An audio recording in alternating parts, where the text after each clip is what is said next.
You know, politicians, especially in Africa, are flirtatious people, if you ask me. At the least prompting, a politician would jump ship without warning. So following the battle of nerves and wits in the Labour Party, 6 members of the Enugu State House of Assembly, we can tell you, have defected to the People's Democratic Party, the PDP. The 6 lawmakers hinged their decision on the crisis rocking the party, especially the recent picketing of the Labour Party Secretariat by the NLC. In addition, the lawmakers referred to irreconcilable division, incessant crisis within the party at both the national and state levels.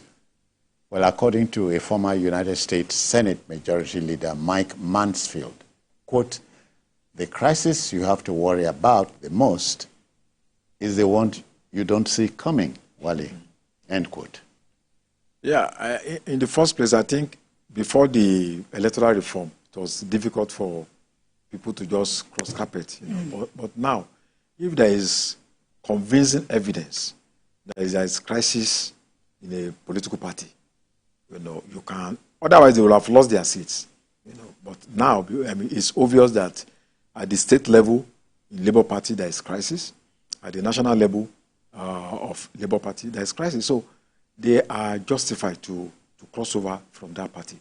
But it's also a reflection of the fact that the Labour Party is not Labour Party in the classical sense of it. If you look at the Labour Party all over history, the Labour Party in UK that started in 1900, it was a product of the trade union movement. The one in the US that started in 1936 was a product of the socialist movement. The same thing with the one that we have in Canada. But in our own case here, Labour Party, and I know there have been so many efforts to form the Labour Party by Imodu, Aminu Kano, all of them for the past 60 years. And there was so much efforts being made. I attended one of their conventions in Calabar in 1989 when they were trying to form the Labour Party, but Babangida did not allow it to happen. But this Labour Party, this particular Labour Party that NSC claims it owns it, I don't understand, because leaders that have emerged from this Labour Party are largely reactionary elements, people that don't have anything to do with the Labour movement. And you keep on wondering. So the Labour Party that we have in Nigeria is a multi-purpose vehicle that people use when there is crisis in APC, crisis in PDP, you jump to that party. And I think from what we are saying now, there is no harmony of ideology. That's what you are saying, that people are, there's so much crisis. There is no, funding ideology that all of them agree to. In Ondo State, Labour Party produced Mimiko, who moved from PDP. Then one of the most, let me use the word, most flirtatious experience I've ever seen. From AAD, Labour Party, this, that, and then ended up in Labour Party. So, and also see the president aspirant of Labour, at least I'm old enough and I've worked with NSC for years to know that their presidential candidate, Peter Obi, had no relationship with the Labour Party at all, except when it was time to come and contest the election. So this kind of Labour Party is unique. Let me use that word. And if we really want to have a truly Labour Party, NSC should take over that leadership and flush away these people that parade themselves as friends of Labour who have nothing to do with Labour. Wash it. More members in this Labour Party, either in National Assembly or State Assembly, will see the camp in the next few months or weeks ahead. And I think the party is now weakened, and we find it difficult to make any meaningful impact in the next election if it continues to go this way. Yeah, even about this is depressing news, especially for the young and young at heart who thought Labour Party was like. We broached the subject matter yesterday. A national convention was supposedly held on Wednesday, but the BOT, the Board of Trustees of the party, has dissociated itself from it. The INEC says it was not there when it held the convention. So, but you have a comrade, Julius Abure, who, Ibn Abo, is a lawyer. Should he not know these things? Well, what I see coming up in Labour Party is that, unfortunately, most of these so-called office holders are opportunistic people. they saw Labour Party as a party that anyone could jump in. Nobody's going to ask questions. Nobody's going to ask you for A, B, C, and D. And now that the party is supposed to begin to settle down and prepare for the next coming election, we are now seeing, when you talk about a party not having structure, I said it some time ago, I said structure shouldn't be perceived only as a building. Even the people, the offices that these people are going to hold. Labour Party does not have a proper structure.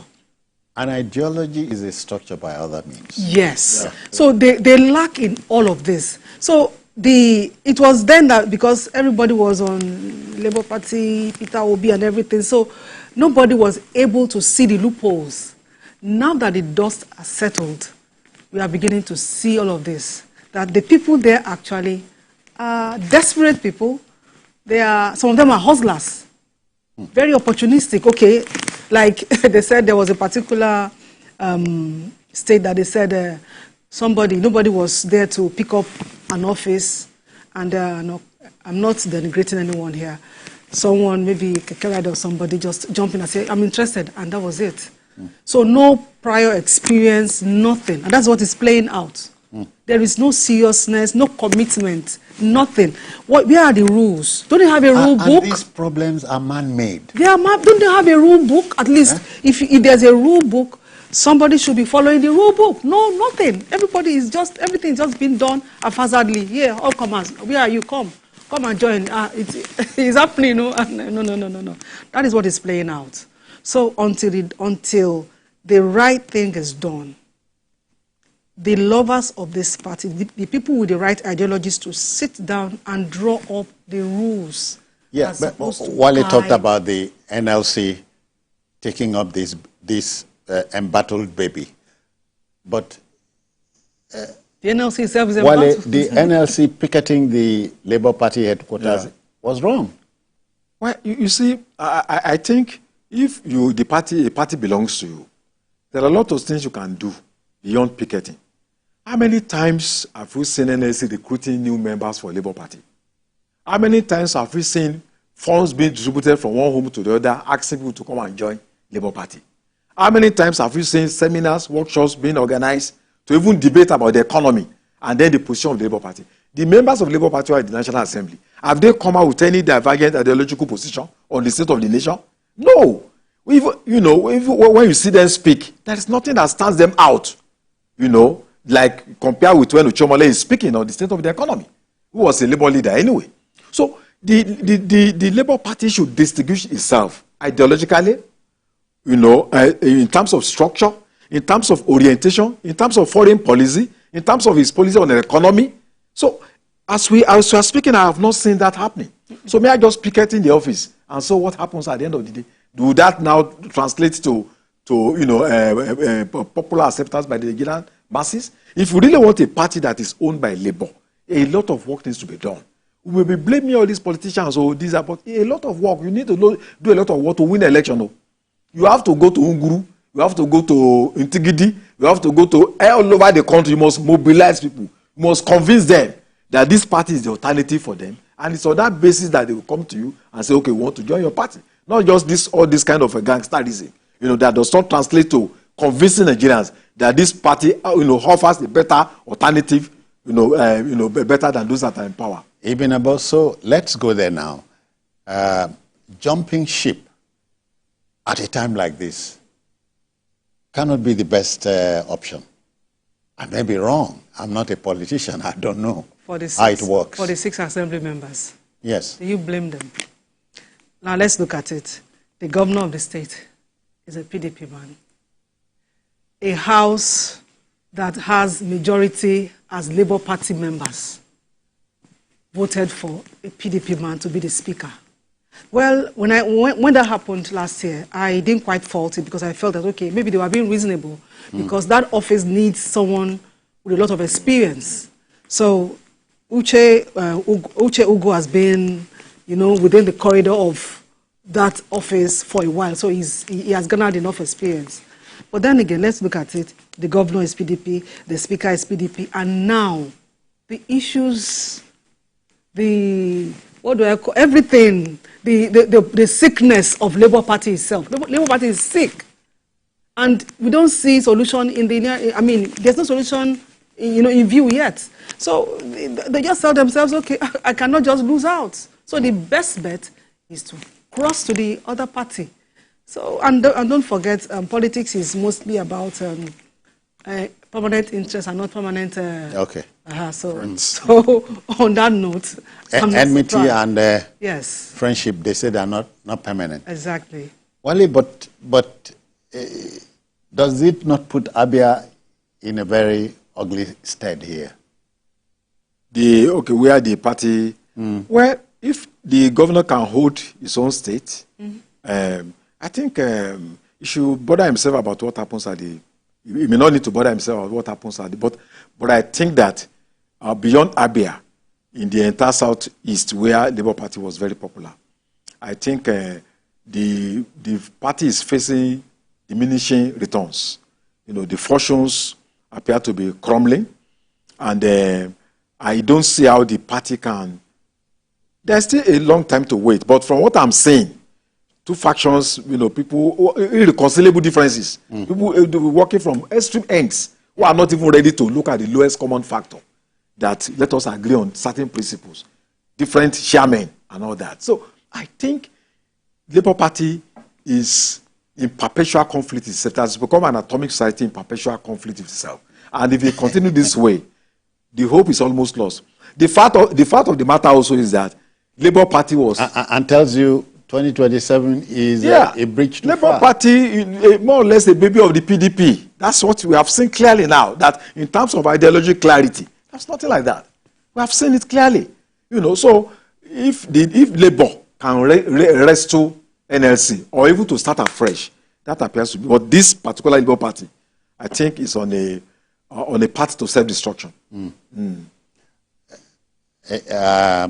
Ahead of 2027, as I just said, you don't think it's like a bridge too far for the party, which held the hope of the younger generation, specifically the obedience. One thing we have to understand is that, take it or leave it, Peter Obi was the heartbeat of Labour Party. So what I see here is all the Labour Party faithfuls, because of Peter Obi, are ready to migrate to wherever Peter Obi migrates to. And that is going to... So you are envisioning a migration? Because, who wants to stay in a place that is so full of... they are so conflicted. The members of Labour Party are so conflicted. Both NLC, Aburi's faction, Papa's faction. Aburi is saying that Joe Ajero is using the NLC, the Labour Party, to feather his nest ahead of 2027. Everyone will come up with their own excuses. But the bottom line is, take it or leave it. Whether Joe Ajero, whether Aburi, whether Papa, the heartbeat of Labour Party has always been Peter Obi. And if Peter Obi chooses to just get out of Labour Party today, you will see the Labour Party. Good night. It's over. It is over. So they are still fighting because somebody is still holding it together. Okay, so you can say Labour Party is, as I said yesterday, fighting between being on the brink of temptation on the one hand, and teetering on... say what? I say on the other hand. Oh, yeah. Yeah. So it's... See, anything is possible. I agree with what my sister has just said. It's built around, Peter Obi, which is a very good thing. But the negative aspect is that when a structure is built around an individual, it may not last long. You see, the Afenifere lasted for 70 years, more than 70 years. And at a point, it could give direction to anybody in the Southwest. UPN, I grew up to be a fan of UPN because there are certain ideas, books I read. Free education, integrated rural development. The four cardinal points. The 5 cardinal points. So, and you see in other countries, Labour Party in UK, people have been Labour Party for 50, 60, 70 years. Families that could die for that particular, based on ideas. Even when that party loses, They hold on to that party that lose. This is what we belong in. Republicans and Democrats. People have been Republicans for over 100 years because of the ideals, that the Republicans stand for and what the Democrats stand for. What does the Labour Party stand for? People join because of anger, vengeance, and then we want these people to get out of power. But beyond that, where is the ideology? What keeps people going is ideology. Why do we have Christians, Muslims? Because of those books that were written. What is the propelling ideology of the Labour Party? As far as I'm concerned, there is nothing even the younger ones can hold on to. This is a policy on education. This is a policy on foreign policy, on economy, on industrialization, on climate change. You have to screen your eyes to be able to hold on to. Ask those members on the streets. What is the ideology of Labour Party? That is none. And that's why it came, with euphoria. But I knew that like a foam, it will fizzle out with the passage of time. And that's what we have seen clearly. So any party that wants to stand the test of time must be driven by ideology that people can relate to. And so my advice to Nigerian Labour Congress, if they really want to own the party, they should go and rebuild that party based on an ideology they can sell to Nigerians, that can convince Nigerians that this is a better and superior program that can liberate the masses. Is there time? There's always time. Now, when you wake up in your morning, so if they are able to put their acts together, if they're able to be sincere with themselves, because what I see is people, hustling for positions. You see, there's a difference between you loving this party and want to put in your all than you wanting to grab an office. You want to be the chairman, you want to be this and that. That's what is happening with Labour Party. So until we have those who are very sincere, who are coming up with the right ideology that will be the center that people can hold on to in the party, I don't know. Because 2027 is about 3 years. And of course, campaigns will start 2 years or even yes. So they still have time if they can put their house in order, if they can do the right thing, if they can listen to advice and do the right thing, and they will work it out. It's never too late. All right, but my trouble is Nigerian politicians have become Machiavellian, win by every and any means, Well, I think for now, the Labour Party has been hijacked. That's my honest opinion. And to retrieve that party from the hands of these hawks is going to be a very difficult task. Very difficult task. Okay. I'm not seeing any fundamental difference between Labour Party and all the other political parties in terms of what makes Labour Party to be better than them.